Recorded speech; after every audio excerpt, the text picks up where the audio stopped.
Welcome. Today I'm going to make an Ethernet cable. What we have here is a 8-pin crimper for the RJ45 connector, the RJ45 connector itself, standard 8-pin connector, pair of scissors to trim the wire, and a sheath cutter to score the cable to get it prepared.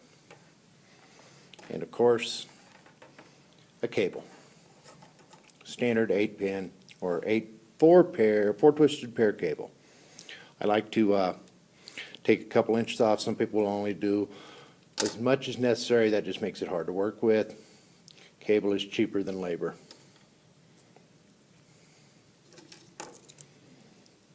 Score the cable a couple inches from the end. Trim the pull tab, so if you're going to strip it with that, it's out of the way. Now I'm going to do the 568B connector. So what I like to do is get my color code set up with the orange on the outside, the brown pair on the outside, and then since the white-green pair twist around the white-blue pair, I untwist it first. And I even go an extra twist down in the sheath so the white-blue pair will fit in there nice and neatly.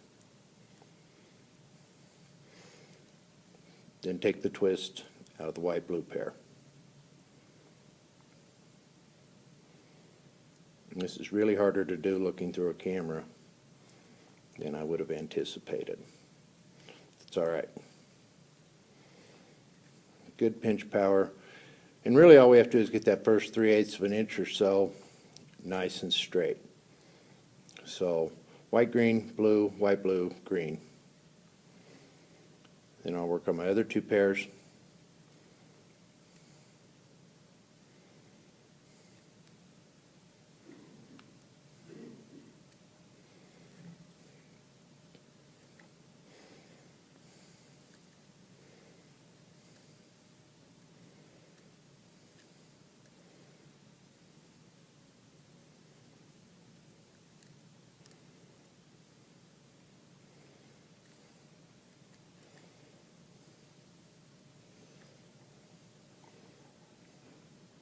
And 568B color code is white, orange, orange, white, green, blue, white, blue, green, white, brown, brown.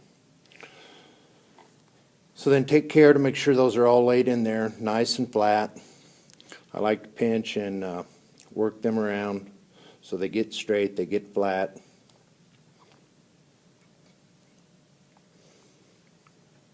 Then with our connector, we have strain relief right here. So that needs to be on the insulation of the cable jacket to hold it in properly and make it a longer lasting connector. It's about 3/8 of an inch. I've done enough of these.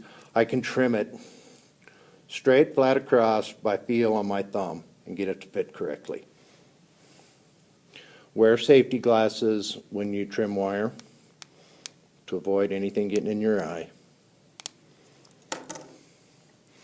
Then with the pins facing you on the connector, pin 1 is on the left side. That's where your white-orange conductor should go.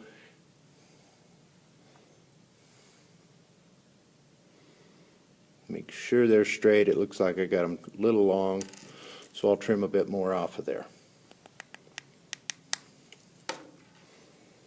Flat side of the connector up. Slide them in. Make sure the strain relief is where it is. That looks nice. We want to be able to see the copper through the end of the conductors. The camera doesn't show it well, but we can see we've got adequate penetration for the connectors to punch through the insulation of the wire. We've got that. We've verified our color code is correct. Get our crimper out.